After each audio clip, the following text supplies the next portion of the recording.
guys. Welcome back once again to Rigged Reality Radio. This is your host, KJ Ozborne, and we consider ourselves your alternative to the alternative media. Guys, I'm really excited. We got a really cool show lined up for you tonight here. My first guest is Gorilla199, and after the first hour, we're going to have Leahz on. At least we're hoping she's going to be on. She's actually on her way back right now from the airport. We talked just over this last hour, so she's planning on being home. We're hoping she is, but she's a great author, a writer, and a researcher, and covers a lot of the same subjects we cover here. A lot of things to do with the occult, a lot of symbolic language, a lot of the spiritual warfare taking place, and all that. Now, getting to that, my first guest, Gorilla199, is his channel name on YouTube. First name is Chris. If you're not familiar with his work, please check him out. Guys, his work really took me to some new levels. When I first started doing YouTube videos about 3 years ago or so, Chris's channel in that first year or so was one of the first ones I got into. And he... A lot of times on my channel here, we deal with kind of the esoteric, the occult, symbolic language, things like this. I believe a lot of truth is coming out now. I believe a lot of people are being, if you will, kind of activated spiritually. It truly is a battle between God and the devil. Jesus is definitely the key, and he's the way out. And we talk about that a lot on here as well. So enough about all that. Let's get to Chris. Chris, are you there? Yeah, hi there. I'm here. Thanks, man. I don't want to rattle on the entire hour. I'm really happy to have you here. How you doing today? Well, thank you. I'm happy to be here. I'm happy to fellowship with other people who are looking into all of this symbology of waking up from people who are sending them to sleep, like hypnotists, like David Icke and Alex Jones, and so on. Yeah, I'm glad to be here. Man, thanks. You know, we're going to go subject to subject. I got a lot of things I want to talk to you about, but we can start off with that one. You're one of the channels that I saw making videos that first made me question David Icke, because just like Alex Jones is kind of that gateway drug into conspiracies for a lot of us, into the kind of finding the truth about things, and David Icke's like that as well. So I appreciate your work on him. I am sure a lot of people listening to us tonight are probably fans of David Icke. What would you tell them about David Icke? Well, if you're a David Icke fan, good luck to you. You won't find any truth in someone who's deceptive and is highly deceptive, I'm afraid. I'm not the only one to say that. I'm not the first person to say that about him. I've seen so much of him. He worked for the BBC. I've got nothing good to say about the BBC. And I exposed the BBC 6 years before the so-called Jimmy Savile inquiry came out, and I've got the proof of that because I exposed them in a courtroom, and the judge deliberately withheld the evidence, but it's still on court. Oh, I'm sorry, Chris. Do you want to talk a little bit about that? Kind of take the audience through that a little bit. It was a false arrest on made-up charges, and the whole thing was overturned in the High Court. Fortunately, the other people that were arrested with us had a lot of money, and they took it to the High Court before Lord Justice Pill and two other High Court judges. I don't know the names. And the ruling was that the judge in the case had misdirected the jury, which is fine because that's what I said to him at the end of the trial, and that the prosecutor had made his case up as he went along, which is also what I said. So Lord Justice Pill and the other two High Court judges ruled my ruling against them, basically, and everyone in there got exposed as crooks, including the prosecutor, who was affiliated with people he was claiming he was acting on behalf of, and turned out to be, one of them turned out to be his ex-wife, who was a director of BPI. Ros Groom, her name is, and he also admitted in court, he let slip that he was asked, why are these people here on criminal charges on what is a civil matter? And he, unable to hold his tongue, said, we offered the police half the money. Oops, and he shut up. But too late, he said it in front of the courtroom packed with people. And I took that forward when we went to the High Court, but the judge was just not on our side. He was just totally on the prosecutor's side. But as I say, you know, he basically... the amount that was involved was £2 million. alleged claimed, and they offered that to the police if they would arrest certain people down at the market on charges which didn't exist, turn a civil matter into a criminal. And the whole thing was rather horrific for us, very bad experience for us.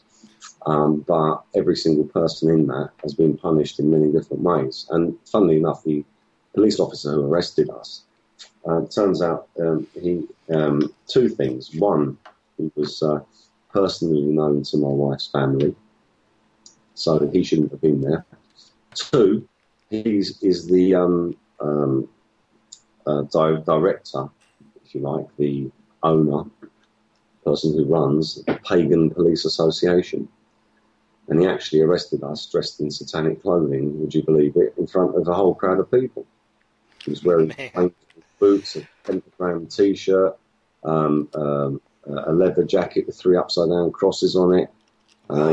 We were really put through all of this. And he actually had the cheek to deny it in court, and I demanded the photographs from the police and stuff. And all photographs went missing, and all sorts of things happened. It was. If it wasn't so serious for us, it would have been hilarious, but it affected us very badly. And for no reason at all.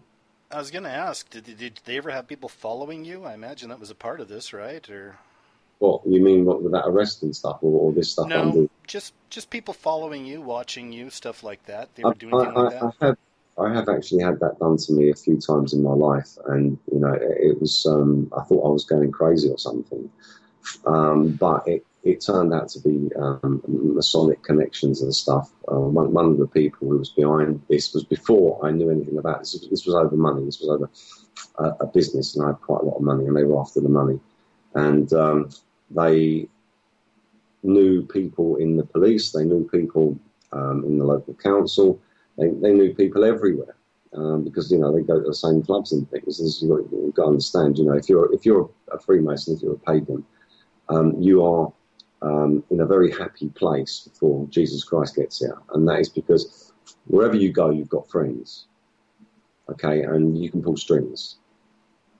You can make payments or not, whatever, favours for favours, but everyone looks after everyone basically. So the term is fireproof, yeah. Yeah, and we've all heard about the hand signs they can give in courts and things like this to get out of things and whatnot, and of course the handshakes, and certainly I believe that's real and absolutely happens. Let me give you an example of this happening. After all this court case stuff was done, I was furious, and I went after the Federation Against Copyright Theft to a limited company and falsely claimed that they had authority to act on behalf of American companies. I demanded that they handed over the documentation proving that they had such authority in court, and they did not hand over anything, and begged and pleaded with the judge for evidence that I had asked for and the jury had asked for, not to be given to the jury. Okay? The whole thing was a setup from the beginning to the end, and it didn't really end. I'm going to sort of like diversify a bit. I'm sorry about this. When I realised the BBC were involved in this, and I already had, I took the evidence, which I put on my website, planetxtube.com, which is cartoons and stuff that they put out there for children to see.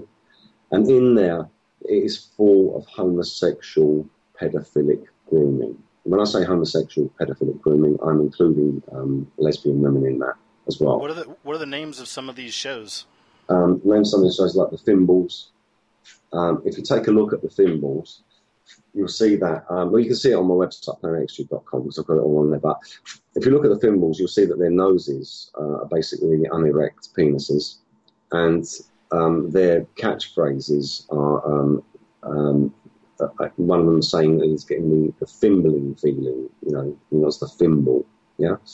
Mm-hmm. So I looked it up on the internet what fimbling meant, and it was anal rape. And there was another one where one of the treats that the Thimbles have is a crumbly cracker, and if you look that up on the internet as well, it's just as vile. It is anal intercourse with a dirty bottom. A crumbly cracker, and these are the things that the BBC, who are the filthiest scum on this earth, I've been showing to children, and it's widespread throughout. And you've got to understand this. If a child were to come and say to an adult that they'd been thimbled and were crying, they probably think it was a game or some word like, it doesn't mean anything. And they wouldn't understand that the child is saying that they are being raped.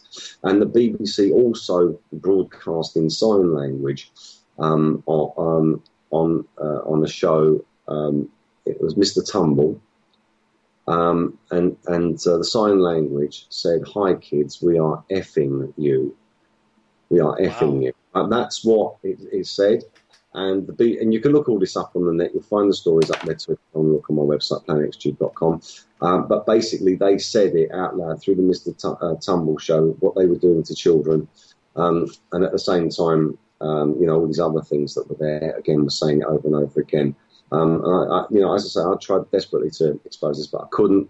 And how it finally came out was Gareth Furby from the BBC contacted me because of a video I made about a pyramid on the roof of an old cinema next to that roof. Sorry, in Holloway. It's a pyramid. It's a proper pyramid, 666 on it, and Zeus on it and stuff. And it's huge, and it was built in the 1800s. And he contacted me over that. But I've looked at his shows, and all of his shows are Masonic. There's all full of Masonic symbolism in there that you probably won't notice, but I do. And he said to me, "Have you got anything else like this in London?" And so I didn't want to open any avenues for him. And I said to him, "What have you got in mind?" I've still got his emails, and I posted them on planetxtube.com. Anyway, he didn't get back to me, and hardly surprising either, because within days, the pedophile ring thing came out because he'd seen what was on my website, because he really took interest. Now, that's what came out. It came out. The BBC got outed because of me. I outed them. David Icke, for instance, has been sort of trying to take credit. Nonsense. And I also said how the BBC would get out of it, and that is that they would turn it into the Savile inquiry. And that's exactly what they did. So they did not investigate anything to do with paedophilia inside the BBC. They did not investigate any of the videos which I made exposing the paedophilic child grooming there. What they did instead was go off about Jimmy Savile, who's dead. He doesn't care. Okay, it was probably agreed that he would take the brunt of it once he popped his socks. He made enough money, he had a good time, and that they would just start carping on about something like some old woman has now decided to come forward and complain that when she was a teenager, Dave Lee Travis fondled her boobs. And these are the kind of stories that the BBC put out. And talking about Rolf Harris. Rolf Harris, I mean, he's a very old man. He hasn't got a lot of time. I'm sure that he could have done with the money. Yeah, Rolf, you want to take the can here and there, mate? And there you go. That's what's happening here as far as I see. It's all contrived. Like I said, the news was contrived. No one listened. And can't make you laugh. When I was 17, I said, with all honest belief in my heart, to the people that I knew, one day we will be made to pay for drinking water. They all laughed at me. Everyone buys their drinking water now. But then no one bought drinking water when I was a youngster. No one. Because it was clean enough to drink out the tap. Yep. So they I also want to just kind of... Because they thought I was right. And I'm saying about these things, God has blessed me on this. I can see these things. And I've got to say something about them. And, yeah, I get called all these names. But when it comes out that I was right, I don't get the credit for it. And you must also remember that the media have run a mile from what I found in the Cave of the Apocalypse on Patmos, the face of Apollyon. For sure. There is nothing, there will be nothing like that, because it will make people look at my videos. The point is, I'm right on the doorstep with all of their cryptographies and nonsense. But, they're managing to keep it quiet with a weapon called silence. Well, Chris, there's a point I just want to make for the audience, and that's this one thing is the brilliance behind everything you're telling us. It's not just the actual story itself, but people... This is a YouTube researcher that really made a difference, that was making videos and actually went out there and backed the stuff up. Chris and I talked earlier before the show just a little bit, but he has a very interesting history of being gang stalked and things like that. So he's really been through it. I mean, it's no joke. Like, if I've never seen anybody attacked like he was at one point. So everything seems to be cool now, but yeah. So and it did go public. He did have a very public fight out there with the BBC. So this is a warrior. This is a guy who's really putting the videos up and then backing them up as well. One thing I want you to kind of address, if you could, is you found a lot of evidence about David Icke essentially being a witch. Can you maybe tell the audience a little bit of stuff like that, maybe some things they can look up? And of course, planetxtube.com, folks, if you want to follow along, all of Chris's work is there. But go ahead, Chris. I'm also trying to get gorilla199.com up and running, but things are happening. Anyway, David Icke's wives, both of them are witches. One's a professional necromancer, speaks to the dead for people. If you're speaking to the dead, as the definition in the Book of Enoch, it's the spirits of the Nephilim, and they are demons. So she's speaking to demons. The other one, Pamela, she's a witch too, and actually, again, on Planet X-Tube, you can see stuff on there with her from her YouTube channel, out performing witchcraft in the rain. Okay, so you've got two wives that are witches. Okay, now we've got the broomstick, who, if you want to call him that, is David Icke. So he has been outed himself sitting in a Grand Master Mason's chair and said that he walked into a temple, sat down and took the picture. Yes, of course. I remember that one. He's also at the same time making two hand signs with his hands, the same as you'll see on paintings of Zeus, who is the devil himself. The things that he has been doing all of this time is the usual thing that witches do, and that is act. And don't forget, he holds an equity card. He worked for the BBC. He worked for the BBC during the time the paedophile ring was admitted to have been there, and they said, we all knew, but we all kept quiet. That means David Icke knew as well.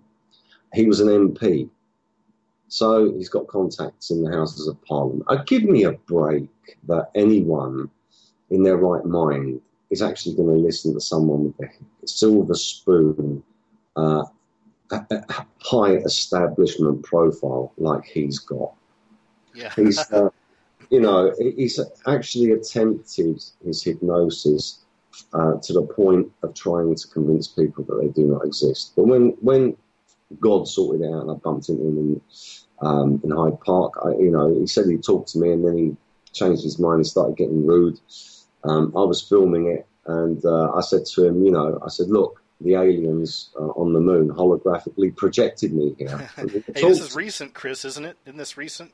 Yeah, the video's on YouTube and on my website. And okay, go ahead. He wasn't having it. He wasn't having his own claims, but he actually tried to do that. And what was worrying me was that people might try and kill themselves thinking that they'll enter some other dimension, when what they're going to be entering is the realms of God, where all judgment stands. And, you go there not born again, you're in trouble. You've got to understand that. David Icke has been trying to say that Apollyon the Destroyer and Jesus Christ are the same person, when Jesus Christ exposes Apollyon in the Holy Bible. He's really tried to mess with people's heads, and he's got all of this, all of these connections with MPs and the BBC and witches and Credo. Project Camelot, right? Yeah, Project Camelot is a code name for an American military operation, covert operation, and also the word Camelot is connected with King Arthur, and Camelot, and the Knights, as in Knights Templar, of the Round Table, the circular sun table. All of this stuff that he's been connected with, Credo Matwar as well, is a shaman. David Icke insists that a shaman is not a witch. Yes, he is. A shaman is a witch. Look it up. Look at the definitions. You also find that they are part of a political group which use aggression to get their own way. So the meek, mild Mr. Credo Matwa, Mr. David, the one that talks like that, Oh, yeah, yeah. An organisation which uses aggression, and he's a witch, and he's got all pagan symbols hanging around his neck, skulls, pagan crosses, you name it. He's even got an eagle on his staff, it's the symbol of Mercury, the false prophet. Yeah, he's a witch. To get into the BBC, you must be a pagan. You must hold the equity card. The equity card says you have a shareholding. That's anything. And, of course, you've got to be an actor. So that's what they all are. They're all actors. And one of their worshipful masters, it seems, was William Shakespeare. To be or not to be, alas, poor Yorick, I knew him well. You find him in the middle of, by Leicester Square. There's a big statue of him. There's one in the local council offices down where I am now. And he said the whole world is a stage. So why are these pagan masons putting his statue up there? When he said it, he said the whole world is a stage. And even during a war, they will call it the theatre of war. Oh, yeah, yeah. They're telling you what they're doing. It's in the use of the words, the theatre of war. More to the stage managers. Look at the numbers. They add up to 9/11. It's on my website. It'll do your head in, but there it is. I didn't make dates up on when it started and stopped, etc. Well, let me throw this one at you too, because the big dividing line for me with David Icke is all the stuff with reptilians, and you and I talked about that briefly before. But I believe in the wheat and the tares. Jesus talked about them. I do believe, and sometimes I question, and I've asked other people if maybe there are people who are really born into this world who don't have a chance at salvation. They're really destroyers. Maybe the narcissists, the psychopaths, but the demons really among us, this other race. I wonder sometimes how real that is. And then we see the weird anomalies that you can't deny. There's some that are real. I'd say maybe, 10% of the ones I've seen online I think are legit or have me wondering, Now, you had an experience with this stuff yourself, and do you want to talk about kind of the way you see what these things are as well? Well, what they are is that they are Nephilim, but they're human size. It says in the Bible, they shall mingle their seed with the seed of man. They look like us, but they have very special ability, and that ability is to change the colour of their skin like a chameleon. And I've seen it twice. And no, there was nothing wrong with me. I was just driving along, came around the corner. I had to go very slow because it was a sharp little corner to the side road. There was a guy standing outside this place, smoking a cigarette, wearing all black.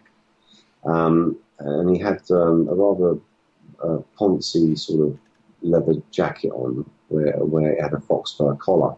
As I came around the corner, I looked at his face and I thought that he was wearing one of these, face painting things where people paint your face. So I was like, I thought, was he painted as a lion?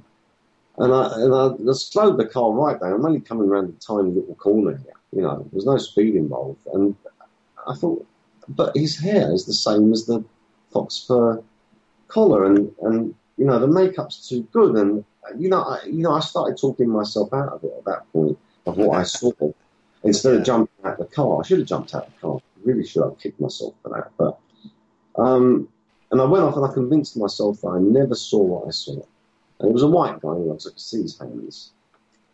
So later on that same evening, it was night time now, and this was all just after that big supermoon. And did you say this happened all in the same 24 hours? Yeah, it's the same day. Wow. It's night time now. It's a few hours later. I was sitting in the car waiting for someone, about 20 miles away. And saw this guy, because I was sitting in the car, he's walking towards me. Side road. He's got shorts on, so I can see he was a white guy. And he had a hoodie, and he had a green shirt, okay? He had the hoodie up. He's just walking along, and I'm just sitting there, so whoever passes by, I'm looking at whoever's passing by straight towards the car. As he approached me, I looked at I'm looking at him. I noticed that his face had the same pattern as his shirt. Not as his hoodie, though, just as his shirt, which was like a green broken up pattern. And I just sat there, it took that. If I hadn't seen that as well the same night, I wouldn't have made a video about it. I wouldn't be talking about it because I would have convinced myself that, it was a mistake, but it wasn't. That was your confirmation, Yeah. Yeah, I mean, it just left me. I, I don't know, just didn't know what to think. That's the best way I can put it. My mind stopped working when I saw something like that. That's what. Well, I mean, I look at it like, you're a sensitive soul, if you will, like all of us who are into this kind of thing. I think we're sensitives, to a lot of things, and I think that as we allow ourselves to see these things and become more like a child again in that respect, I think these things are shown to us. So I'm not surprised by these things. Jesus Christ exposed the tares 2,000 years ago, not they, like, not anyone else. They can't take credit for it. But, someone like Ike would even try and take credit for that by just changing the name and calling them reptilians. So If you're what do you not think? Do you think thinking, there'll be a day where they just reveal themselves en masse? Like one day suddenly, boom, all these people show themselves for what they are? well, when the harvest comes, as Jesus says, when it's the time of the harvest, because when this happened, it says in the Bible that the angels went to the Lord and said, Master, someone has placed weeds amongst the wheat, or tares amongst the wheat. Should we go and uproot them? And the Lord replied, no, lest you damage any of the wheat. Leave them there until the harvest, and gather them together, tie them in bundles, and burn them. So God wasn't prepared even to send his holy angels down to uproot them in case somehow some of the wheat, which is the normal human people, got hurt, possibly in going down to get them, or a mistake, mistaken identity, because they are a counterfeit of us. They're a counterfeit of the image of God, because that's what we were made in. So the time will come when it's the time of the harvest, then they will then be apparent. So it'll be different. You'll be able to see them and perhaps remember what I said to you, because it's the same as when I said, one day people will pay for drinking water. Everyone laughed. But if anyone out there wants to pay for a lie detector test on what I've said about what I've seen, you're perfectly welcome to do so. Yeah, no, I can respect that. Now, I want to jump ahead here to something else. There is I call it a rag. It's a slang term, but it's something online I go to called Daily Mail. I'm sure you're fully aware of Daily Mail, and I can't get enough of it. Of course, I know it's garbage, but it's just interesting because you can see so much coding and predictive programming and social engineering and all these messages encoded and all this stuff there. But there's a headline on your website I liked. I wondered if you want to talk a little bit about it. It's the NASA gay sex scandal in space. Sounds like a Daily Mail headline. I love that. Well, right, okay. The Lord has made it clear that there should be no giving or taking in marriage in the kingdom of heaven. Okay? The kingdom of heaven is within us. It is here. But also in Greek, the word used for heaven in the Bible is uranis. And uranis is the skies, space, all that out there, right? But the kingdom of heaven is within us. The Lord has placed it there, but we haven't seen it, heard it, or conceived it in our minds. Again, that's in the Bible. So these people have gone up there, and one man giving another man to each other in marriage, if you like, which is, again, the Greek word for marriage is gamos, and the rude Greek word for sexual intercourse is gamisi, which is almost the same. So that it's quite strange that you would use two words which are so close to each other, one being an abusive word for sexual intercourse and the other one being the word for marriage. It's like saying, we're going to be joining together. Yeah, so these men are joining together in that way, and you're seeing gay marriages happening now as well all over the place. Yeah, but joining in that way, because if you look at the capsule, the Gemini capsule, you'll see the drawing on planetxtube.com. You'll see it that it is drawn in such a way as it looks like the three astronauts, two of them, they're in a chain sodomizing each other. That's how they've made the chairing look, so that they're sitting in each other's laps, holding each other's hips. So I believe that they committed buggery up there. And they did that to mock God, because God does not, want homosexuality, because it would stop people getting to the kingdom of heaven. And Jesus is trying to save people, remember? But the way that it's pitched by the anti-God gangs is that, God's being unfair to gays. Well, God made Adam and Eve, as many people say, not Adam and Steve. And it's what he wants. He made us. He does the choosing.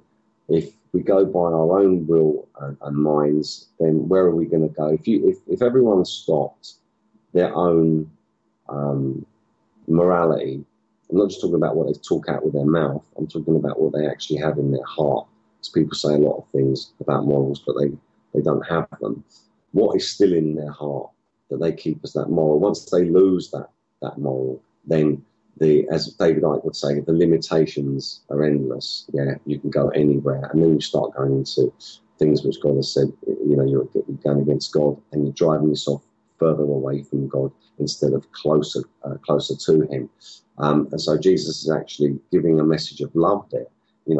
That these things are an abomination to God. He's not telling you he hates you. He's telling you he loves you. He's telling you wise advice, and that is the way that He needs to be taken. Because, He's our Father.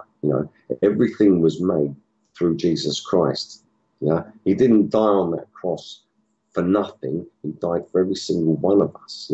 And for each person who He has paid for that ransom for, He's waiting for that person to go to Him. And instead of that being preached, what you're being preached is blasphemy against God, to make people think that God hates you for whatever reason. No, He has already paid for what you did, and all you need to do is believe in Him. That's how much He hates you. And let me toss this out. Let me toss this out quickly for the audience as well, just along the lines as far as with the rituals taking place in space. Folks, if you're not familiar, I've even done some videos on this myself, but look up the connection between Jack Parsons and NASA, and also Aleister Crowley, and you'll see that it really was started. This NASA, the program itself, was essentially started by witches or warlocks, if you will. And I would say just check some of that stuff out. There's even a crater on the dark side of the moon named after Jack Parsons, and these guys admit there's writings out there in the public that it was all this rituals and spells and things like this, trying to create portals and speak with interdimensionals. I mean, this is the real thing. The little red sliver thing on the cover of NASA, that's the serpentine tongue. It's a split tongue. So we see this stuff all through NASA, right? There isn't any dark side of the moon that any human eye has ever seen, or any telescope or satellite has ever seen, because the moon landings did not happen. Okay, what do you think about that? The Stanley Kubrick connection to the moon landing. What do you think about that? Well, I don't know too much about the Stanley Kubrick connection. They showed something. I saw it when I was a kid, but I just can't remember. But what I can tell you is that no one has ascended in heaven.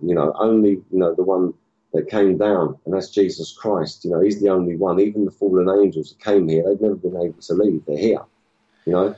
So and they're bound at the great river Euphrates. Remember, there's 4 angels bound at the great river Euphrates. Right. So then, are you saying then that basically every launch we've had is essentially a hoax, or what? Of course it is. Look at the names of the rockets. What are the rockets called, Carl? You're right. Got a lot of Greek names all the time, it seems. Yeah, but it's Apollo. The Apollo rocket went to the moon.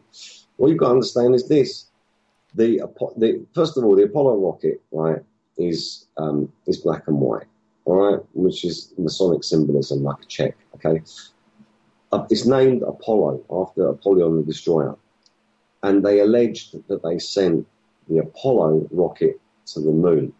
Yeah. Yeah. Apollyon's sister is Selene. She's the moon goddess. So they basically sent the brother to the sister, if you get it. And if you look at it symbolically, okay, when you picture a moon, I mean, my mind just shows me the full moon, but a lot of people's mind shows them the crescent moon, doesn't it? Yeah. Mm-hmm. So let's just put that in your mind there, crescent moon. So there's the crescent moon, and on the Earth we've got a rocket, called Apollo. And you send that rocket to the moon, allegedly.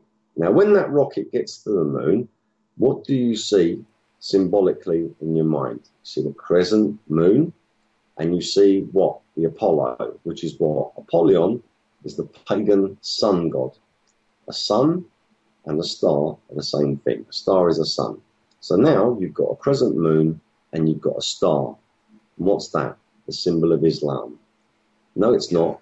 It's the symbol of Apollyon, the destroyer, and his sister Selene. Oh, wow, nice.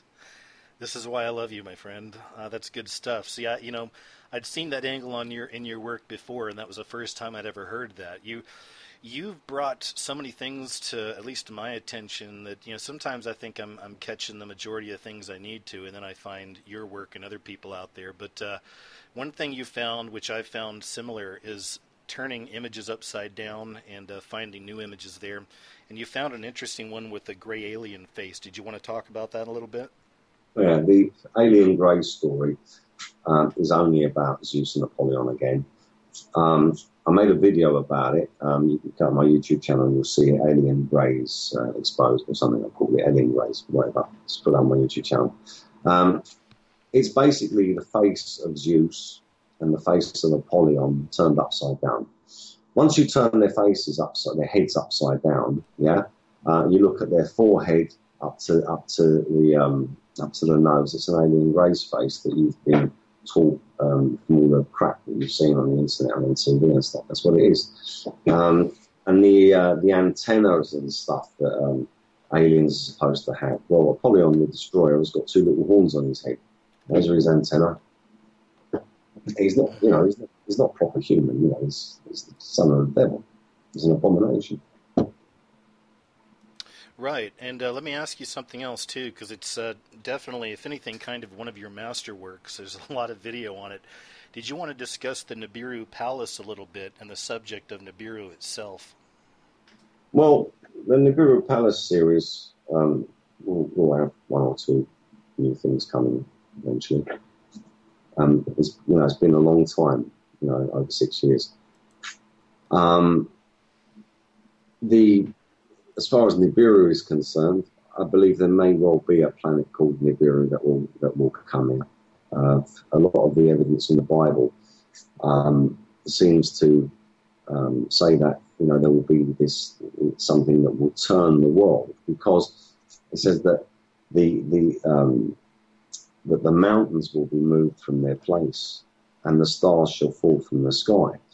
And if you imagine the Earth rotating, not the way that it does, but stopping and then turning north and south, twisting north and south poles upside down, well, that would cause an entire earthquake all over the Earth, the magnitude of which you cannot even begin to fathom. And all of the mountains would be moved from their place, and it would appear as if the stars were falling from the sky as well. But stars will fall from the sky because these things that are up there that twinkle, they're not all stars. I don't believe that they're stars. What do you think they are? I believe that the ones that are twinkling, which twinkle regardless of atmospheric conditions or where you look at them, are craft. They are not aliens, though. It is the devil and co. And that's where they are, ready, waiting for Jesus Christ to return so that they can attack. It's like, war strategy is that if you rule the skies, you control the ground. That's it, Well, you can control the sea as well if you rule the air, don't you? Well, if you rule part of space, then you can rule the space all the way around the Earth. They can't go any further. They can't go to other planets. It's not possible. They haven't got a way of propulsion. Rockets do not work in space. There is nothing to push against. It's simple physics. Look it up in the physics, but you cannot push against nothing. If there's a wall in front of me and I push, I will move. If there's nothing in front of me and I can push all day. There's nothing there for me to push against. It's like a bird's wings. Take away the air, the wings do not work. Boat, take away the water. Go on, sail, paddle. It's not going to happen. You cannot propel a rocket out in space. You can get one out into space, yeah, and you can bring it back again using gravity, or if you're right up, near a little bit of atmosphere, you'll be able to move in some way. But you've never actually seen a space shuttle do a loop-the-loop or anything like that. And the connecting of Russian and American space shuttles that we've seen, well, number one, we don't know if they're real, because it's amazing what you can do with CGI, but if they are, the way that they described how they've done it was like a bullet hitting a bullet. So it's with mathematics, so that's science. So yeah, you can manage that, and that's pretty amazing, but you would have to be beyond amazing to make a rocket propel itself through space. It's got nothing to push against. But these craft that are up there, I believe that they work using what I believe it says in the Bible, the power of the air. Because the devil's like, the prince of the power of the air, right? And that is basically what we can't see. That's all around us and all around this planet, which is a magnetic field. And right outside that, on the edge of it, is the Van Allen belt, okay? So if you have a craft that you can propel, utilize that magnetic field, you can propel it all around, all over the place. Plus, you can make it go out into the fringes of space, far enough to look like, a claim that they're billions of miles away. We wouldn't be able to see them if they're that far away. It's nonsense. But yeah, that's why I believe that they are, and that's what I believe that they are there for. And if you're a sort of person that goes for clues in films, well, Star Wars, Lucifer was the morning star. That was the devil. Yeah, but now Jesus Christ said in the book of Revelation, I am the bright and morning star. Well, okay? That's one thing. That's one thing I was... Star Wars between Jesus and the devil. That's what I'm saying. Star Wars. Well, there's something else I was hoping you could talk about, too. I've seen you cover this in some of your videos to some extent, but a lot of people get trapped by Zeitgeist, the movie, and I'd seen that at the beginning stages of my awakening or whatever, and, of course they give a lot of real information, like on the banking system and all that, some really legit stuff, but the religious stuff, I've seen it throw a lot of people for a loop, basically saying Jesus is Horus, is Osiris, is all this other stuff. That's what David Icke said, yeah, that, is this, that, and the other, okay, that's the pagan Jesus, okay, that's the anti-Christ, hello? In Greek, okay, the word anti, right, is undi. Get that? Undi. It's a Greek word in the English language. The English language is more or less made up of Greek words, repronounced. You're led to perceive and the anti means against, right? But the word undi means instead of, right? So who will return will be the instead of Christ, right? So they start pitching to you that Apollyon is Jesus, even though Jesus exposes Apollyon in the book of Revelation, and try and get you to believe that. Well, you're the kind of person that would believe that you don't actually exist. And if you don't exist, there's no point in getting angry if you don't agree with someone or they don't agree with you. There's no point in going to work. There's no point in eating, drinking, or anything else, okay? Because it would be, as David Icke had said, that you're just perceiving it, but you would need a mind to perceive it and a body to crave that food and to feel that pain. But unfortunately, there are people who are unwell and take this nonsense on board. And one young guy killed himself. He died experimenting this crap with David Icke put out there. And I believe that stuff like that, you might as well have killed that person yourself because you put that rubbish in their head in the first place. What happened? What was that story? Somebody killed themselves because of his information?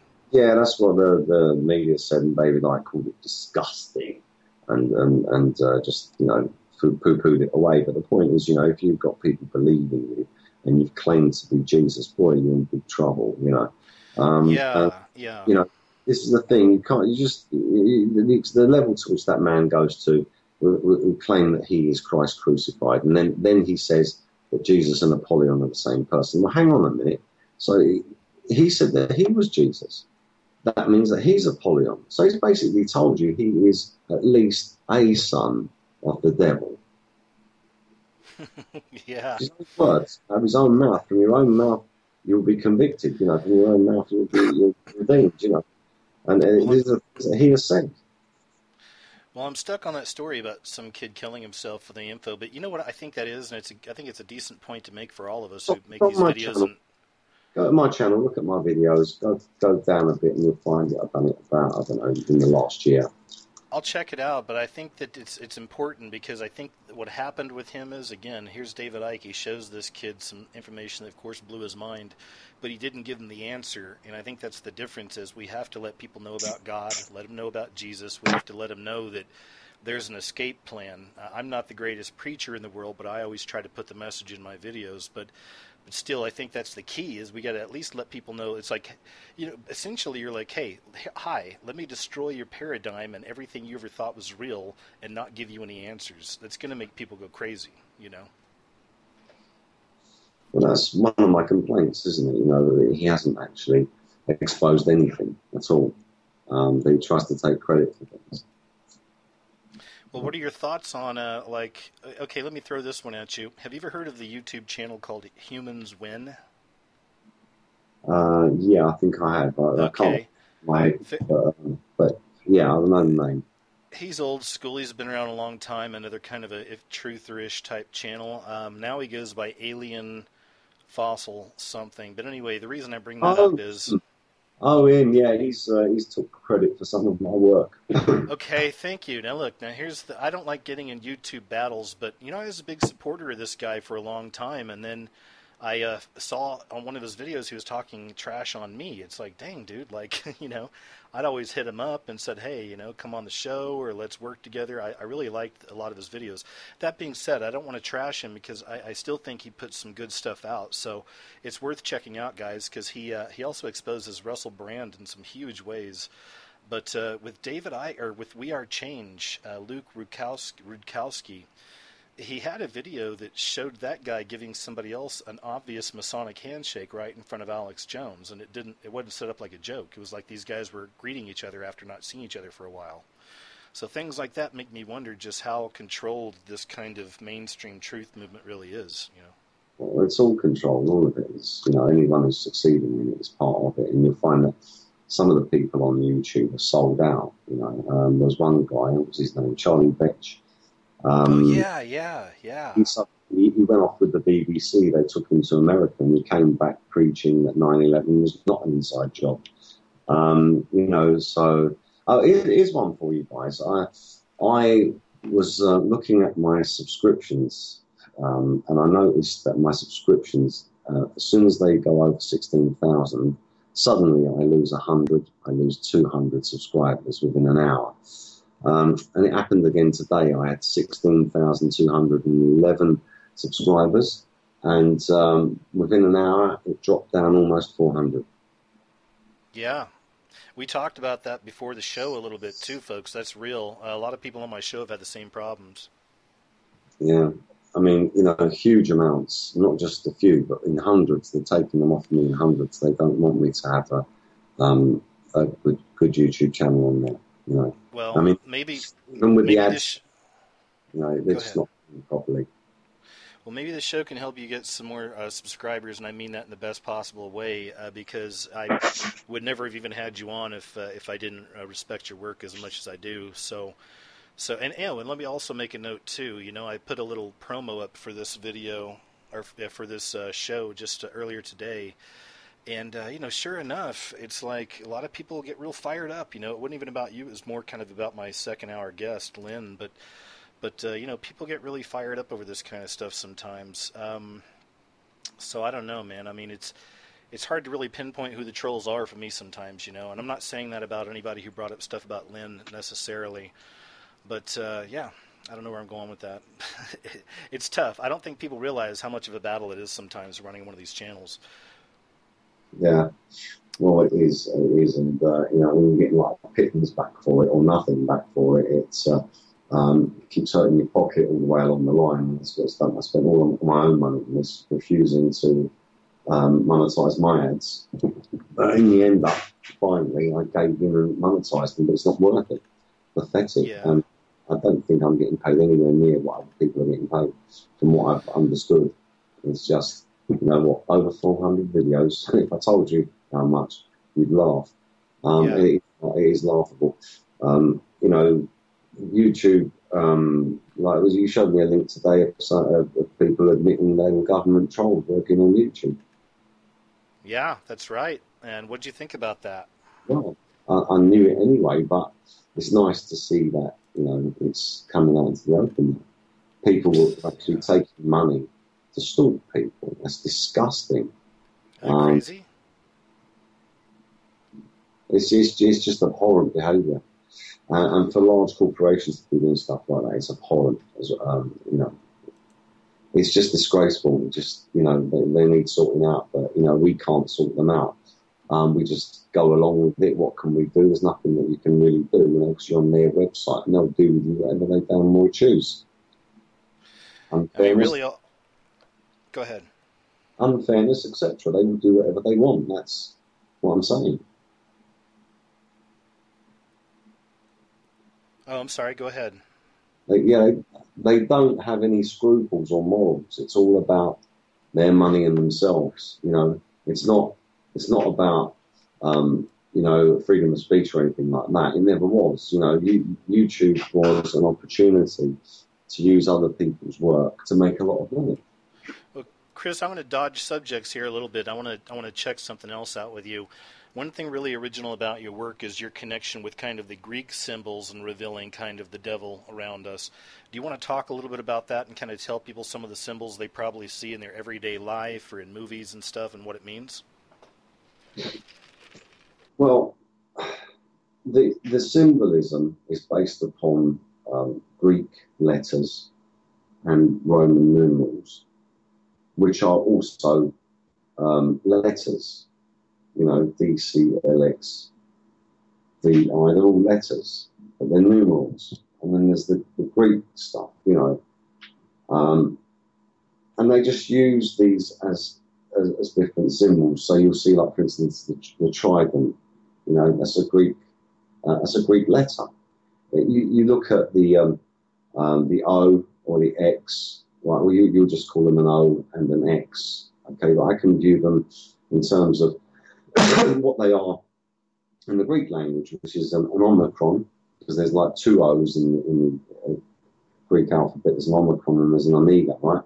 So you've got the omicron and you've got this X, but the X in the Greek alphabet is the H, and it's pronounced as he. Okay, many people say chi, but that's the anglicised pronunciation is he. That's how you say it. So you've got these two symbols together. First of all, singularly on their own, the O is a halo, which is a symbol of Apollyon the Destroyer.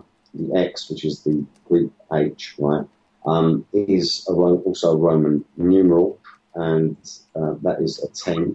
And if you read that as a 10, the 1 and the 0, yeah, because remember, there's numbers and there's letters, and the two are mixed up together. It says the word Eo. And Eo is Greek for sun. So the X is a number, and it is also a universal mark, and it is also a name, Eo. So it's a mark, a number, and a name. If you put the X and the O together, put the X inside the O, or you put a cross inside the O, it makes no difference because a cross and an X are the same thing. You put one of those in there, it is an older Roman numeral for 1,000. And in 1,000 in Greek is Helios. And Helios is another name of Apollyon the Destroyer. He has got a lot of names, all right, and a lot of symbols and a lot of numbers. It's not, you know, it's not just one, all right? So the 666 code, for instance, there's a video on my website, on YouTube and on my website called 666 Busted. And I got that after I prayed. I prayed to the Lord and I said, Lord, please will you let me know what this means? And I meant it with all my heart. And, you know, I was contemplating it. I was on a motorbike and I thought about the verse, you know, let him who has wisdom count the number of the beast, for it is the number of man. And I thought, okay, let him who has wisdom, yeah, I thought, count the numbers. So I thought, well, I'm going to count it then. So I started counting 1, 2, 3, 4, 5, 6, 7, 8, 9, 10. And on and on until I got to 666. I counted the number. Now, if you asked a child to count a number, they would count it. So count to 10. Okay. Or count the number 10. 1, 2, 3, 4, 5, 6, 7, 8, 9, 10. Very good. Well done. A child would do that. What did Jesus Christ say? He said that, you know, the kingdom of heaven belongs, you know, to these little ones. Yeah? He said, you will not enter the kingdom of heaven unless you become like these little ones. Right? Like a child. What does a child do? A child takes you literally. Yeah? A child listens to you, looks to you for protection, warmth, shelter, food, etc. That's what a child does. Yeah? So, I was looking to Jesus. I was looking to him. And I was asking him, please let me know what this means. And that came to my mind, which I suppose is childish, isn't it? It's childlike. Yeah. But I remember that God said he uses the despised things of this world, the lowly things of this world, to confound the wisdom of the wise. Yeah. And Chris, I'm sorry to cut. Oh, go ahead. He calls us his children. He calls us. He says, "You are my children. You are my prize possession. You are my masterpiece." That means that God has made something which cannot be surpassed, even by him, because we are his masterpiece. You cannot. Chris, are you there? We are. No, we were made in his image. We are special, and the devil came to steal that image for himself and his children, along with those fallen angels. Well, hey, Chris, on that note, we're going to take a quick break. I want to keep going with you here for just a little bit. We're going to take a few minutes break here, folks. We're going to run some ads and whatnot, and right after that, we'll be back. I'll be getting in touch with Leahz to see if she's able to make it, but Chris has been kind enough to join us at the beginning of the next hour. So if anybody wants to call in out there, we have a call-in number also you can call in at, and that is 786-245-8127. Please don't call in until you hear us come back on the air, okay? So we're going to go ahead and go to some breaks right now, and we'll be right back with you, folks. Once again, this is Rigged Reality with KJ Ozborne. We're speaking with Chris from Gorilla 199, and we'll be back here in just a few minutes.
disorders are common in the United States and internationally.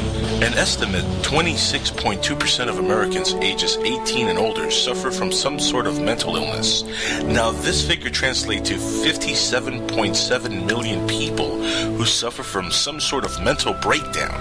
If you find yourself laying in bed on a Sunday night, hearing voices while you're trying to sleep, well, it might not be that demonic being from another dimension trying to kill you where you sleep. It might just be your mental illness starting to kick in. So if you're out of meds for the night, then I have just the thing. Come listen to my show, The Jackal's Head. You can check out our Listen Live page only on www.psn-radio.com. See you there. This ad has been paid for by The Jackal's Head and the War on Terror. War. It's fantastic. TalkStream Live introduces our first ever iPhone application, Mobile Talk Radio. Imagine having the freedom to take live talk radio with you anywhere you go. You'll be surprised how easy it is to use. So I think what's going on here is that Obama is banking on unemployment falling. Listen to live talk shows 24 hours a day, 7 days a week. TalkStream Live. Now available in the iTunes App Store. All systems are functional. And I'm going to pass the reins to Mr. Jackal, the new king of radio. This is the Oz Man, one of the voices in the Jackal's head. Are we alone in the universe? Now, I'm a voice from the Jackal's head. Dennis Crenshaw. Is there life after death? I'm Nick Pope, and now I'm a voice inside the Jackal's head. Is the government keeping secrets from us? This is Stephen Bassett, and I am now a voice inside the Jackal's head. Will the Cubs ever win the World Series? I am now a voice inside the Jackal's head. And that was Lloyd Pye. And who the hell are these voices inside my head? Listen live on the Jackal's Head and find out.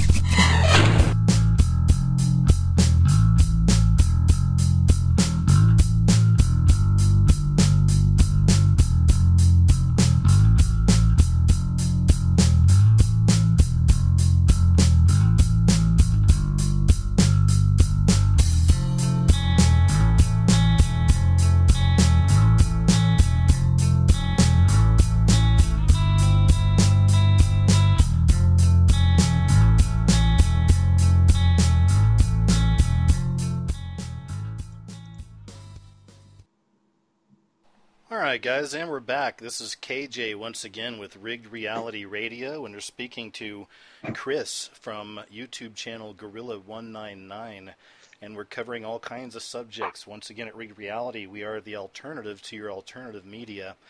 And Chris and I have been having a great discussion. He was my first hour guest. Lynn Leahz will be joining us here in about 20 minutes, so we'll be getting in touch with Lynn, and she'll be on with us. Chris was kind enough to stay with us for the next 20 minutes, which is really awesome. So right now, folks, if you'd like, now's a great time to call in and talk to us. So if you'd like to call in with any questions for me or Chris or anything at all to add, feel free to call us at 786-245-8127. We are live right now. Got about 20 minutes with Chris from Gorilla199. He's a great mind, and he cover all kinds of subjects. So feel free to call us. Chris, anything? Oh, wait a second. I think we got a call coming in here. Let's go ahead and do it. Hi, this is KJ with Rigged Reality. You're on the line. Can you hear me? KJ. Hey, who's this? This is Kurt Spencer. Hey, man, it's great to hear from you. I know you just by your name on YouTube. How you doing, bud? Good, brother. How you doing? Yeah, I'd mentioned I was going to call in. Man, I'm so glad you did. Hey, are you familiar? First off, just thanks again, man. You're so supportive and always have great messages, and I really appreciate all that. So, it's my pleasure, KJ. You do a great job. Look forward to looking at your videos almost every day. Well, thanks, man. Hey, are you familiar with Gorilla199's work? No, you know what? Are you there? I think I may have. Familiar. Now, Lynn, you know, I follow her, you know, constantly. Right. Yeah, Lynn, like I said, will be on shortly, and they cover different types of subjects. I don't know. I mean, you seem to kind of go across the board. What kind of subjects, when it comes to the truth, are you most interested in yourself? Well, you know what? I like the Obama gig. With Barack and a lot of the Jonathan Clark stuff. And I follow Grox quite a bit. I follow him every day. Well, that's a good question for. Oh, sorry. Go ahead. No, go ahead. I was going to say, man, that's a good question for Gorilla 199 because the Obama subject is polarizing in this community, I think. Gorilla 199, what's kind of your take on Obama? What role is he playing in this spiritual war?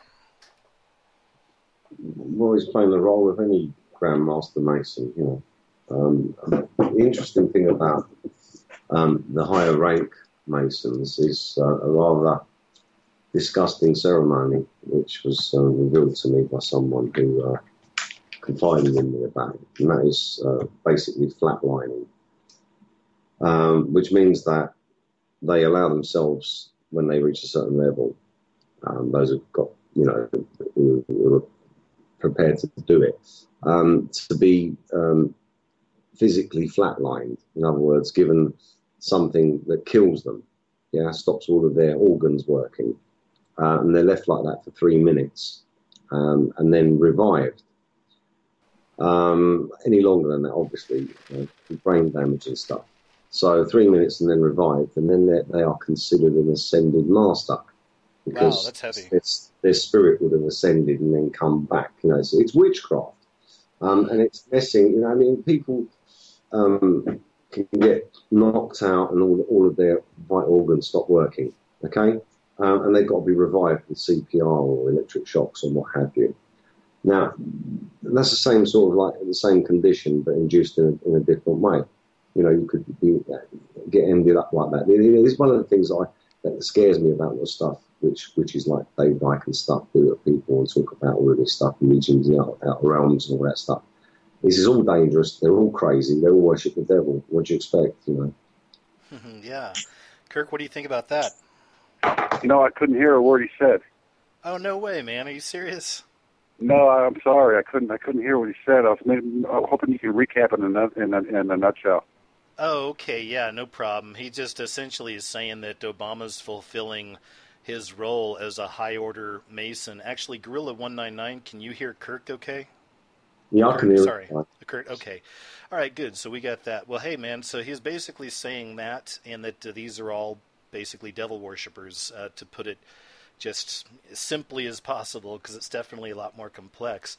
But that's really what we're dealing with, and we all kind of know that, and all of us, I think, expose that in our own ways. Grox, Chris, myself, Jonathan, and so many more. I think, to me, I just see it as we all get pieces to the puzzle.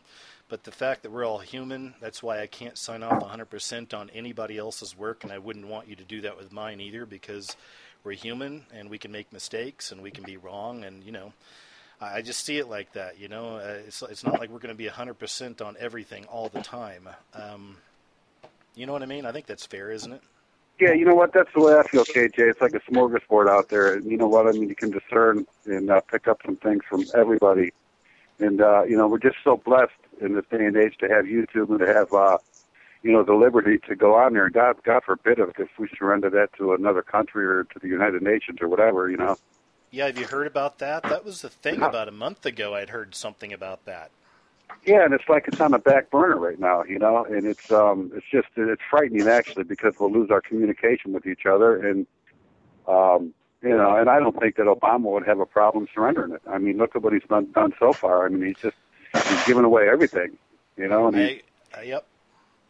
No, I agree. Now, the only thing that helps me sleep, and I'm sure you're the same way, is I really, I just genuinely give a lot of that stuff to God, because I know that if we're living here through these days of all this madness that could unfold and all this, okay, we'll say, if we're here through that stuff, that God's going to be there as well. Is that we're going to have to be tuned in to what he's saying, but God's there, Jesus has our backs, and they're going to provide a way to kind of make things happen. I believe that. But you have to consciously be seeking it as well. Some people be running around like crazy. If all this stuff goes down the way some of us think it may, it's going to be weird, to say the least. Exactly.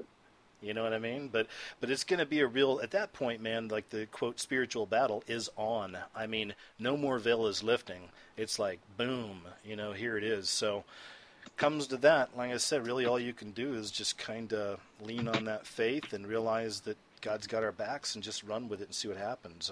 I wish I had something more solid to say, but that's my opinion. No, that's interesting because the spiritual battle, I actually put on my Ephesians 6:10 shirt today, the weapons of our warfare, and I basically, I told you a couple of weeks ago I wanted to share a brief dream that I had, and that's Please do. My call if you can take it. I would love that. Yeah, we got time. Go for it. Yeah, and it's no divine revelation. It's nothing new. It's but I guess the point of it is that I was feeling like Lord, am I important enough to? I mean, can I get a word from you? Can I hear from you like these people are hearing from you? Because I wouldn't have any dreams or any visions or anything significant like that to where I can know that I was given something from the Lord directly. It's like I'm picking it up from everybody else and not actually getting something myself. And I deal with I work with some savant people, some Down syndrome people. I think I shared that with you a while ago. And you have. Yeah. I have a savant client that I take care of. I call him my Rain Man, and because of confidentiality, I'm not going to say where or how or whatever. But his savant is his specialty is maps. Okay, so in other words, he can tell you everything about maps. The state birds, state capitals, state whatever. But that's exclusively all that he can do, and that he can't. He's dead to the rest of the world. I mean, his mind is somewhere else. And yeah.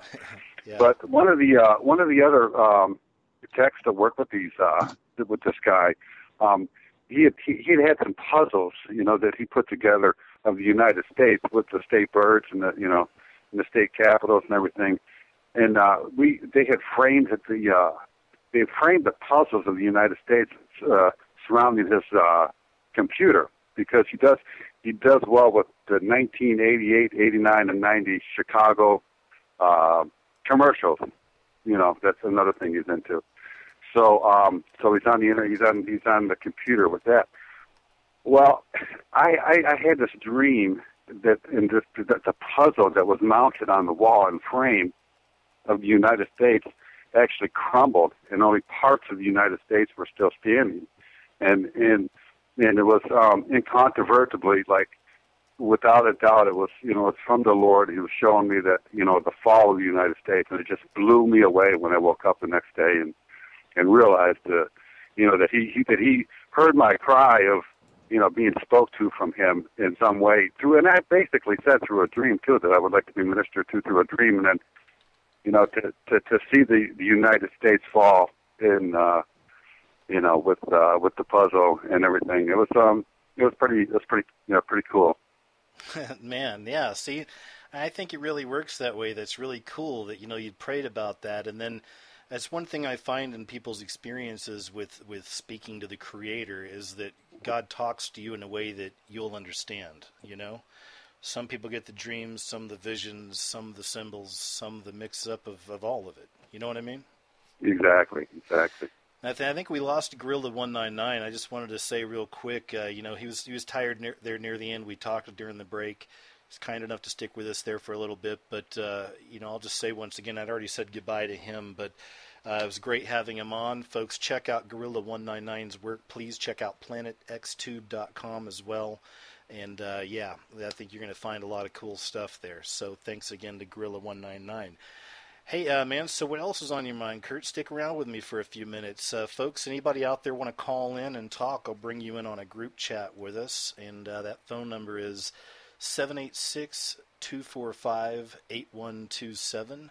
If anybody wants to call in and talk to me and Kurt Spencer, then they are welcome to do that. Would that be all right with you, Kurt? Oh, that'd be great. Cool. I'm waiting on Lynn. She should be calling me within less than 5 minutes, so we'll kind of do that and go from there. So what are some other channels you're checking out? What's some other, are there any, oh, hey, we got a call. Let's go ahead and see what this is all about here. Hello. Hey, hello. This is KJ with the scariest movie ever and Rigged Reality Radio. You're online. Who am I speaking with? Victor Sandoval.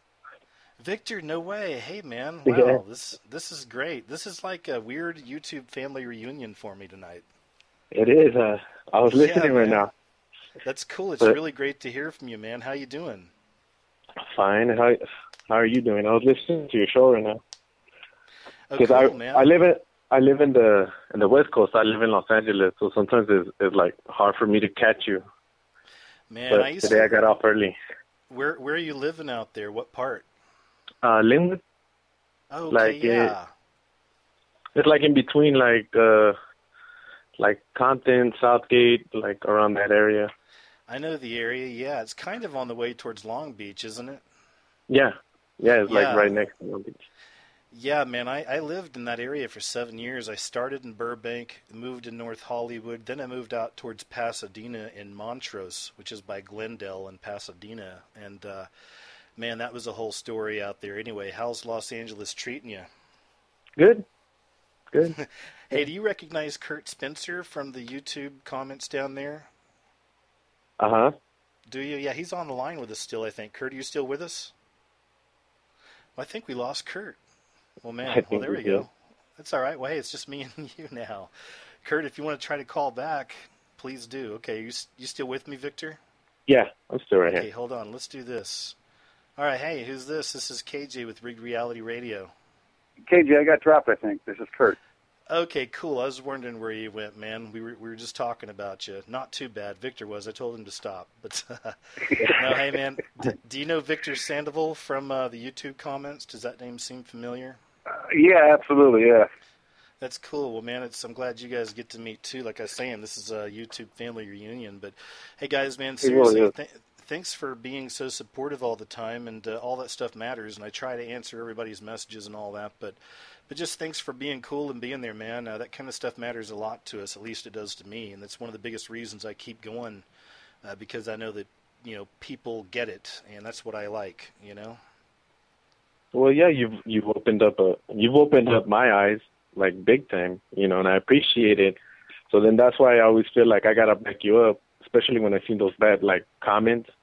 So I gotta post up good comments, to kind of go against that instead of attacking them like they like to attack us, like about Jesus and about all that. But I just post up another comment, like good comments. You know what I mean? Oh yeah, no, thank you, man. I noticed that, and yeah, it's cool, man. I mean, the haters come out in droves, but I'll leave a lot of them up if they're constructive. But unfortunately, most of them aren't. Like, if somebody's message starts off with the F-bomb, I'm pretty much going to block them from the channel. You know what I mean? Right. Or if they call me a retard in the first sentence, then it's like, we're not going to be friends. I'm not inviting you to my birthday party, okay? So, yeah, it's like that. But anyway, guys, hey, man, I've actually got Lynn, and she's sitting here texting me on the other line. So what I'm going to do is I'm going to go ahead and have to let you guys go. I'm going to play a little bit of music, folks, for about a minute, and I'm going to line this up and get Lynn on the air. But, fellas, God bless you both. Thank you so much for calling in. Sounds great, KJ. No problem. All right, guys. Thank you, brother.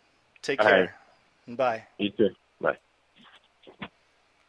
All right, folks, and for those of you out there still listening, just hang tight with us here. I'm going to play a little bit of music, and I'm going to get Lynn Leahz here to show up on the line, and we're going to talk to her. Just a second, guys. Thank you.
we going to do this on the phone?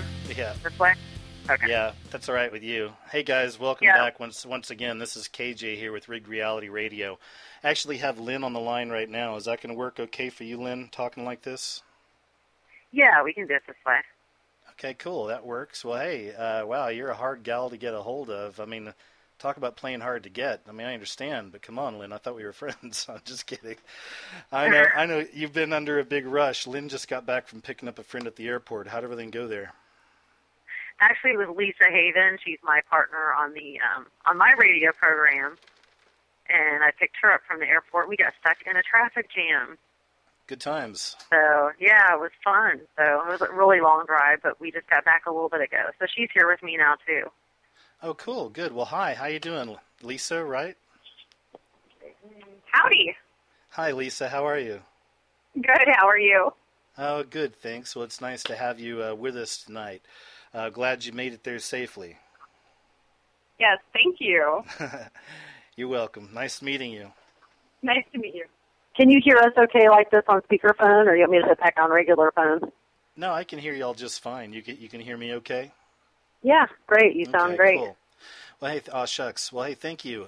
So let's just jump right into it, Lynn, just for kind of the audience out there, some of the people that might not be familiar with you. We actually have a chat line running live right now. If y'all would like to check that out, it's psn-radio.com.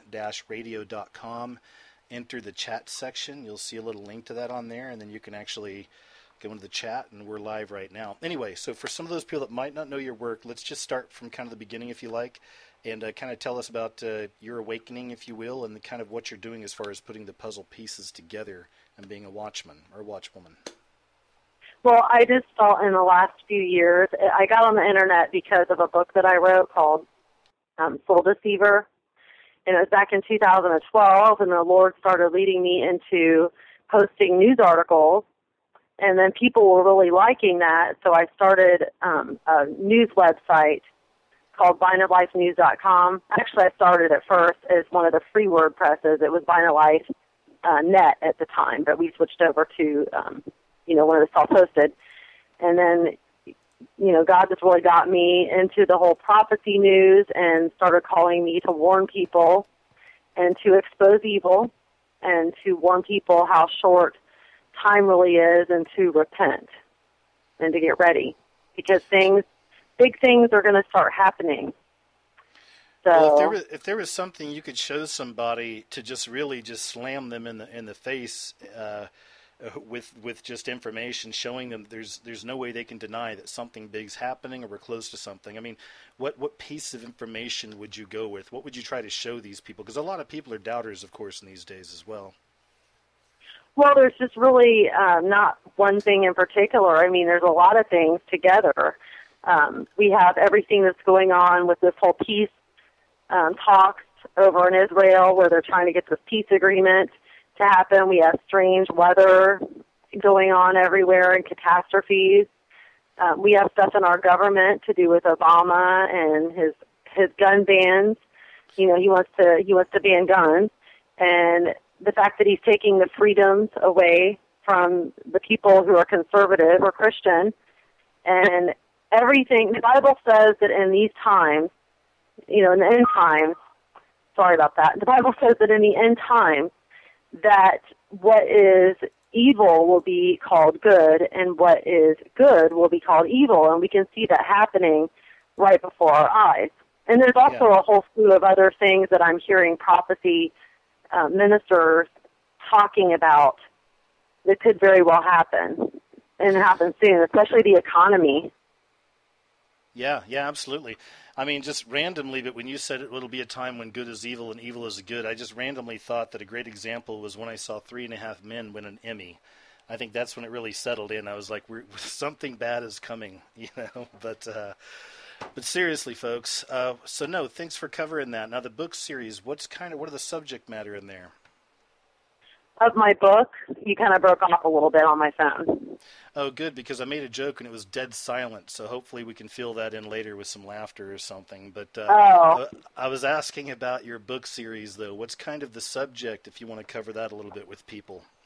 End times, and I only have book 1 out. Book 2 and 3 are written, but they are not edited and they're not out. But book 1 is as I said, is called Soul Deceiver, and it focuses on the one world religion, and it is fiction. It's a fiction story based on real events that will happen, and we can see that happening. There was an article just came out the other day where Kenneth Copeland, who is an evangelical minister, is basically uniting himself with the Catholic Church, with the Pope. And the Pope is uniting Muslims and Christians together. So we can see the forming of the one world religion right now. And that's what my book is based on. And it has a lot of action, suspense, things like that in it too. Did you cover Chrislam at all in the book, that movement, or no? Well, yeah, that's the main the book is about. Okay. But, that's the heart of what the book is about, but I called it Unify. Oh, okay. I had to, for legal reasons, I was not allowed to call it Chrislam. Right, that makes sense.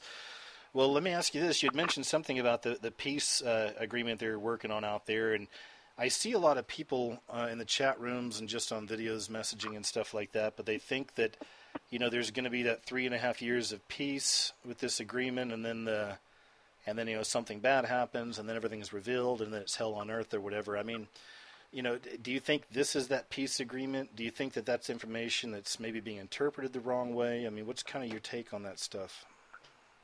I mean, honestly, I don't know. I mean, it could be. A lot of people think that it could be the peace agreement, but I don't know. I mean, nobody will know for sure until it happens. There's also people that believe a peace agreement was already signed and that we just don't know about it. So you have a whole slew of different beliefs on the peace agreement. However, I do think, personally, that it could end up being something very significant. Hold on, Lisa, do you have any thoughts on that? Yeah, what I want to add is, I don't know if you've ever done a study as far as, you guys were talking about Chrislam earlier, but if you study, like in the Bible, the Antichrist, if you compare that to who the Muslims believe to be their savior, their Mahdi, they actually... Yeah, well, no, that's the Dajjal is their Antichrist. Right. But then their Mahdi is their one-eyed Antichrist or whatever, but their Mahdi is the savior. And if you compare their Mahdi with our Antichrist in the book of Revelations, the ties are just outstanding. And it's you can see, I've actually done a post on it a while back, but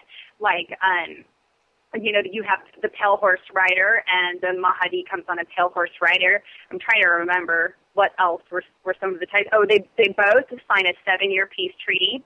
They both break it in the middle. They both there's like a.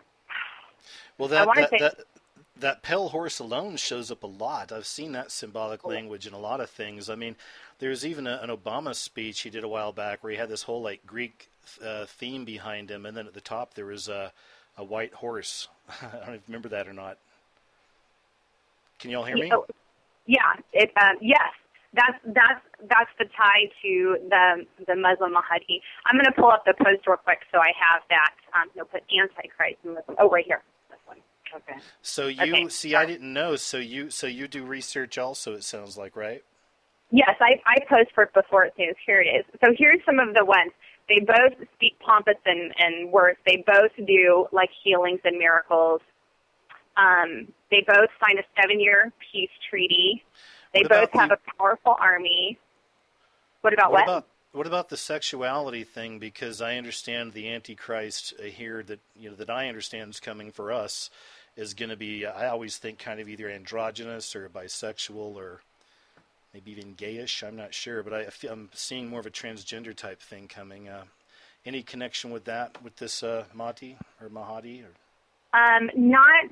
that I can recall off it as far as that part of it. But they both, as far as the sexual part, there wasn't a tie on that one. I know which scripture you refer to.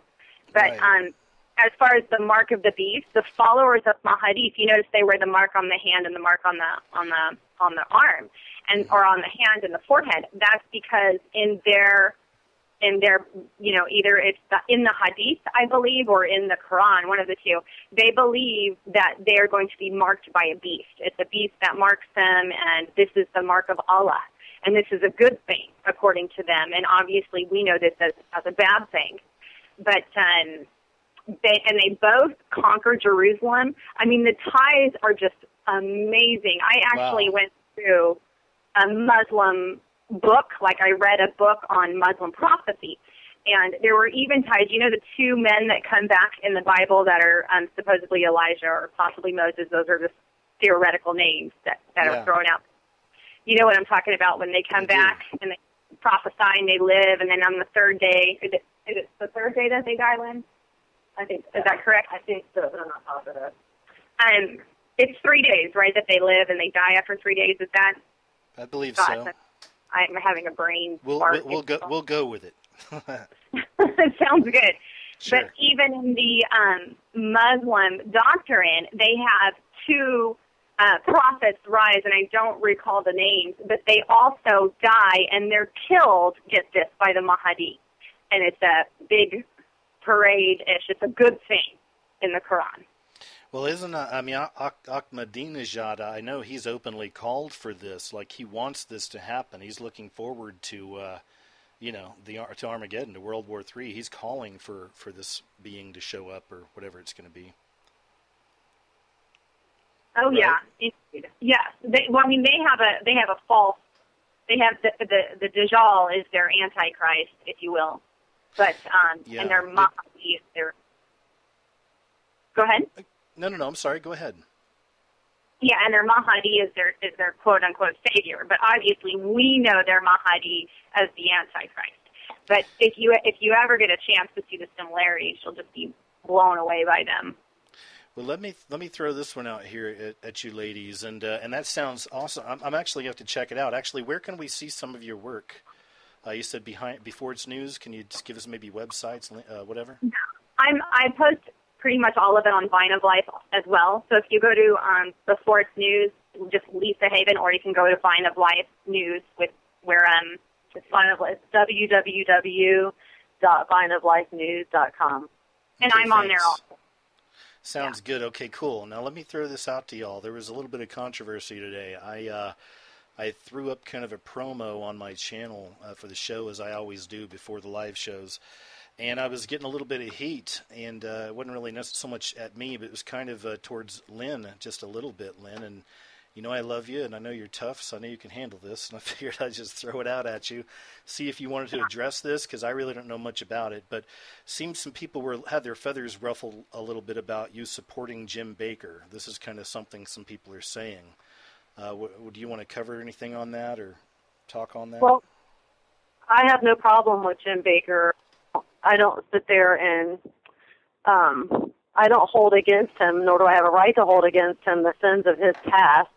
And he is out there doing what other ministers are not doing right now, and he's covering the areas that other ministers are afraid to cover, which is the stuff I'm interested in. So I enjoy the programs. He's had John Shorey on there, who's very, very real, because I talk to John all the time.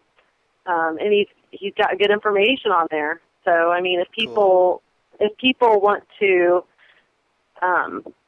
if these people that have a problem with him are perfect and have never sinned themselves, then let them cast the stones. That's all I have to say. Fair enough. Wonderfully said. You know, I feel the same way, and it's no knock on anybody. I mean, I appreciate their opinions and everything like this as well. But you know, it's like, I'm never going to be able to make a radio show that makes everybody happy, and because you know what I mean. Everyone has different views and all this, and sure, you know, we shouldn't sign off. I said this in the first hour, 100% on anybody else, any other human being. Let's add this really quick before I forget. Sure. Now, I do like Jim Bakker and I like his program, but let me also add that I will, from time to time, if somebody has a good video and they give good information, there's lots of people I'll post because I liked their video, but I don't even know who they are, never heard of them.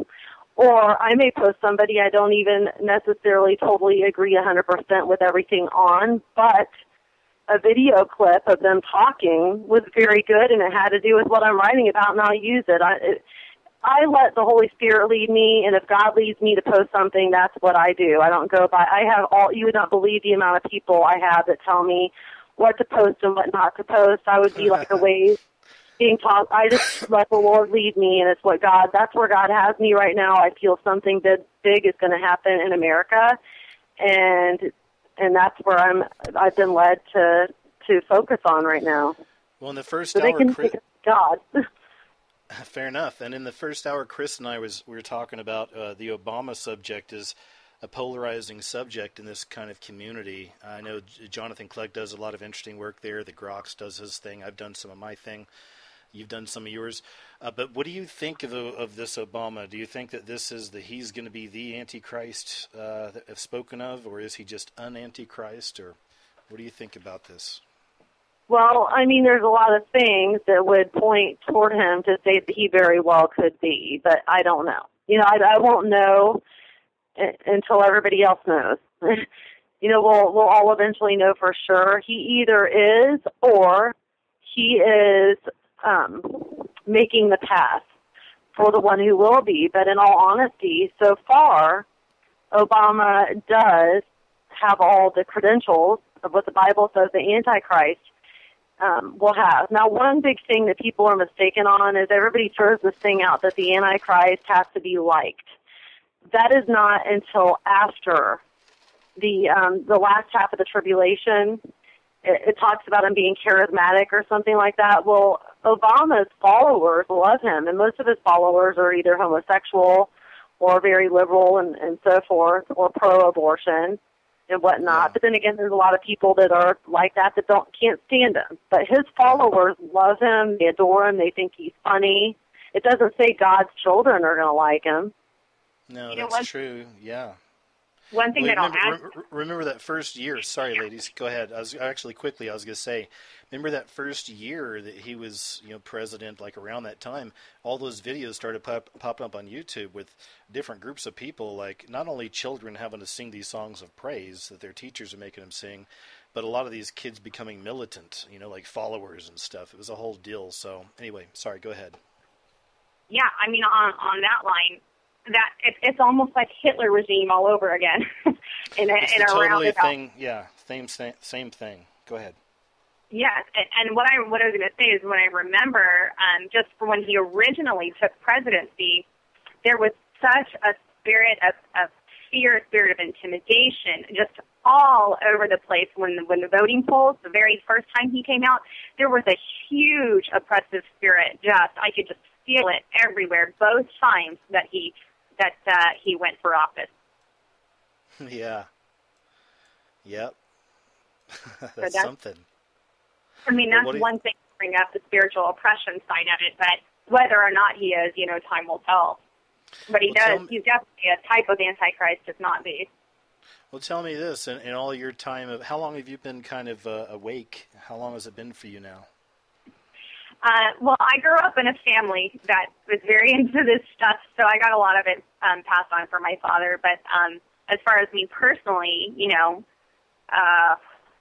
maybe 10 years-ish. Okay, wow, that's a good stretch.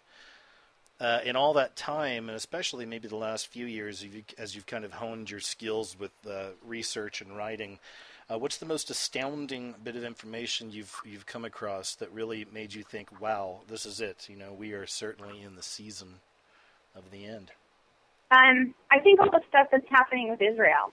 I mean, there's the reformation of the Sanhedrin, with the 70 and the 71st member, if you will, that, because it talks about the reformation of the Sanhedrin, and it's here. The red heifer is here that Israel's been looking for. You have the Temple Institute, which has built the candelabra, and I can't remember all the things they've built, but they've built the menorah, the candelabra, and a ton of other things that are ready to go when the temple does actually get erected. Hey, let me ask you. Oh, go ahead.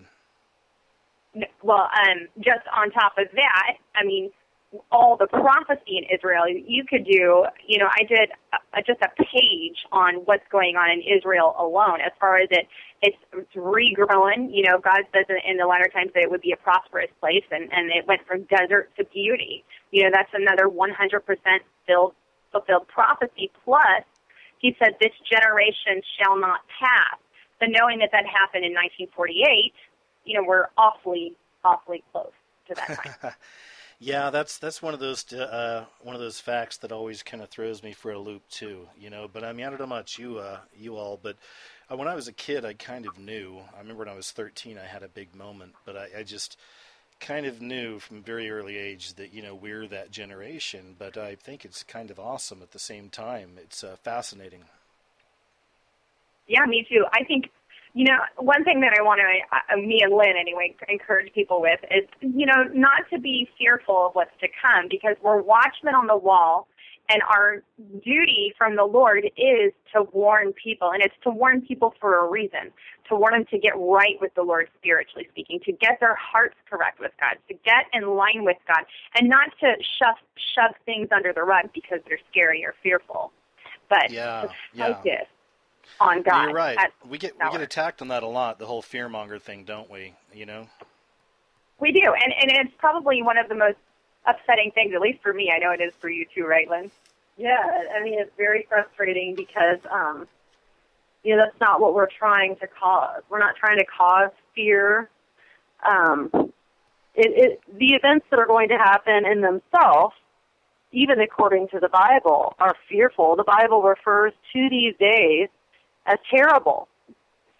So they are fearful days, but the fact that God is warning people in advance is not something fearful. That's a sign of his love to his people, that he is sending out the warning.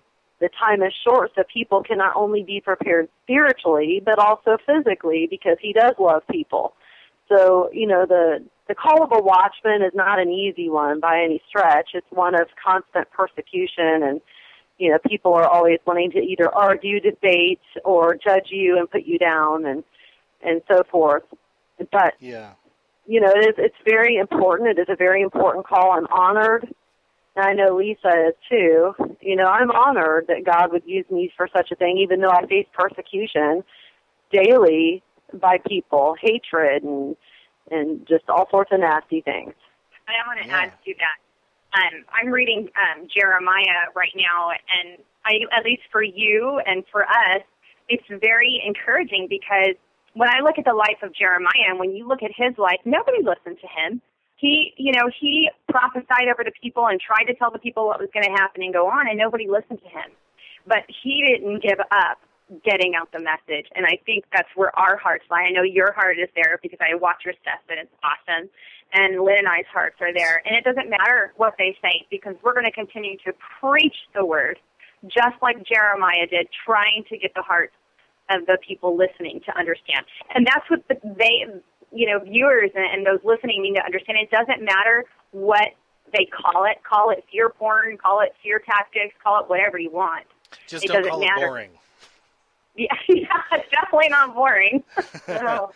Don't do that, because there is that element of entertainment that's always fun, because you have to. It's the MTV, generation, has been for a long time. But yeah, I love it. Everything you're saying is spot on. We still have a good 12 minutes, 13 minutes or so.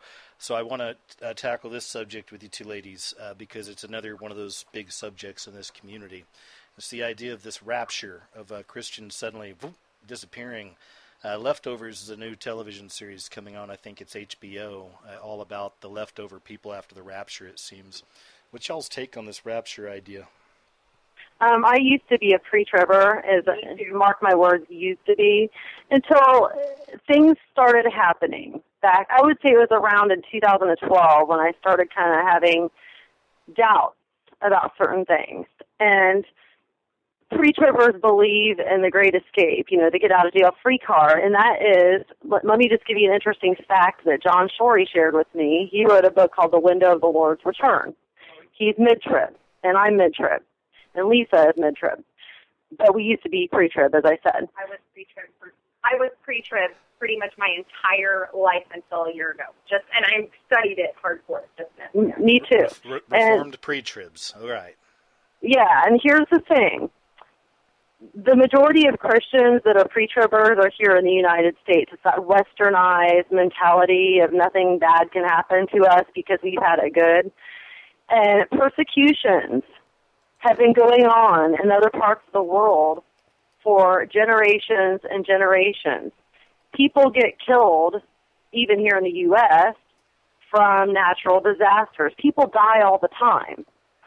So there doesn't mean, the biggest defense I hear pre-tribbers say, well, God is a loving God. He would never allow his children to, yada, yada, yada. Well, okay, well then what about innocent babies that are aborted every year? What about innocent babies and children that are murdered? Does that mean it's not because God did it? It's because we live in a world, and the God of the world is Satan, because God of all has allowed Satan to have that authority for this time, and the God of this world is the one responsible for all that stuff. So, I am mid-trib. Like I said, I do believe in a rapture, but I believe it's going to happen in the middle of the tribulation, not before. Go ahead. What are your thoughts? Mine? Yeah. I'm the same.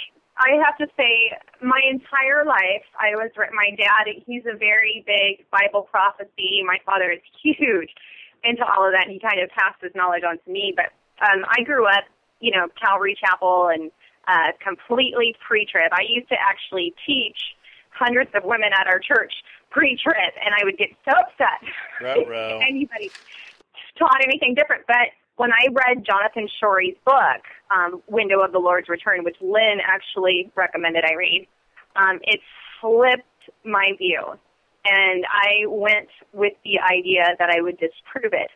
And it actually bit me in the face. And so, yes. And there are times that, I ride the fence. Well, it could be pre-trib, I mean, there's a chance. A smaller chance, I think, that it could be pre-trib. I am definitely mid-trib, way more leaning, if you will. And but it's the ties when you read it from a mid-trib point of view. I had such a different mentality. You read the Bible differently when you're thinking pre-trib, and I didn't realize that's more, what right? Like it makes you care more about the people, about telling people things, right? Because if you were just going to get zapped out, it's almost like, whatever, life's good. I can go to McDonald's and get a burger, and Family Guy is on TV. I mean, everything's cool. You know what I mean? I don't know if that makes any sense. Yeah, it does makes a lot of sense, and that's true, because that's the mentality, and that's the mentality Lynn and I and you are probably battling with. Well, we don't have to worry about it because the rapture is going to happen, and it's like, okay, chance you're wrong. What are you going to do? Because nobody knows with 100% certainty that it's going to be this, or this. Well, that'd truly be the great falling away. We would lose a lot of people. And you know what? There is so much. It's kind of an interesting thing to point out. The only thing it says is that God's people will know the season.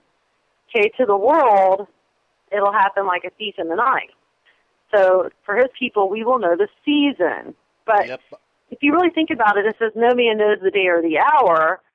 Maybe that's why there's so much confusion amongst believers. Okay, is it pre? Is it mid? Is it post? What is it? What is it? Because we don't know.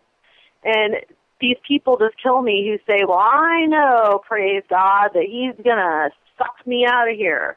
That, and actually that belief has only been around since like the late 1800s? Yeah, it's a fairly new belief. So to jump on the bandwagon of a newer belief, let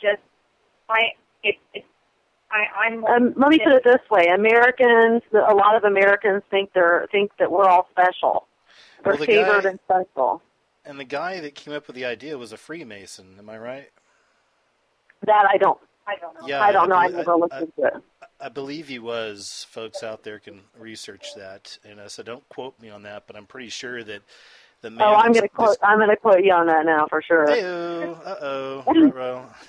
I'm pretty sure that the guy that created that idea of the rapture was a Freemason. So check that out, folks. Yeah, I'm with you. I mean, that's a gray area. That's why I never really do videos on that subject, because I'm not schooled enough in it, and even when I try to, I don't receive anything. So I just don't think that's one of my strengths, or may I add? I'm connecting to. Yeah. May I add? I challenge everybody who's hearing this who doubts it, including yourself. You said you're not schooled in it. go to www.tribulationtruth.com and get a copy of Window of the Lord's Return. It's not a long book. Read it and then see what you think. It's all based on Scripture. It is not just somebody's opinion. It's based on Scripture, and I've studied all three. And I have to say that this one, I cannot find any fault. You can't find, in fact, most people that read it end up switching because it's so dead on. And this is kind of a 10-year preacher. I've at least 10 years of my life. And I've been a preacher ever since I was a little girl, and I'm 42 years old now. Now I have interest. Yeah. Well, that's interesting. I mean, see, but that's also a good example of, again, why we shouldn't put stock in 100% of anybody, because like you said, at one point, you know, you're teaching that and you've changed your view on that, you know, so, and that's okay. We're human and we should have that freedom. We need to, you know, finding the truth. That's why it takes years. I've been doing this 8 years now. That's why it takes years to find this kind of stuff, you know. I mean, it's not like God's not just going to flood your mind with all this information to destroy you, you know. Yeah. Right. So it takes some time. So we still got a good maybe 5 minutes, ladies. Anything that y'all want to cover? Any subjects in particular? I'm sure that Lisa might want to say something too, so I'll make it quick. I just basically want to tell everybody that, you know, quit.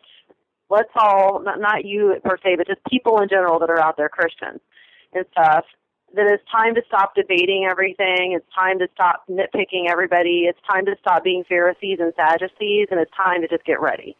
It's time to, you know, if you have sin in your life that's unrepentant, we're going to make mistakes every day, but I'm talking about big stuff that you live in and you do it regularly without repentance.